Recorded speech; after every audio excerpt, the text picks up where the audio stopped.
Aunty आ गई। आज मैं आपको अपनी बिल्ली के बारे में एक शर्त सुनाऊंगी और फिर आप मेरे साथ गाना। बिल्ली मैंने पाली है, सबसे सुंदर काली है। बिल्ली मैंने पाली है, सबसे सुंदर काली है।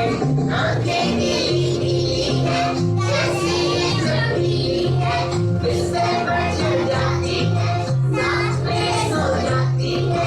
जब भी उसको पास बुलाऊं, धीरे से कहती है, चलो आओ, अब हम सब मिलकर गाते हैं और उसके बाद आप म्यूजिक के साथ गाना। 1 2 3 4 बिल्ली मेरी पाली है, सबसे सुंदर काली है। बिल्ली मेरी पाली है, सबसे सुंदर काली है। आंखें नीली नीली है, जैसे ये चमकीली है। बिस्तर पर चढ़ जाती है, साथ में सो जाती है। जब भी उसको पास बुलाऊं, धीरे से कहती है।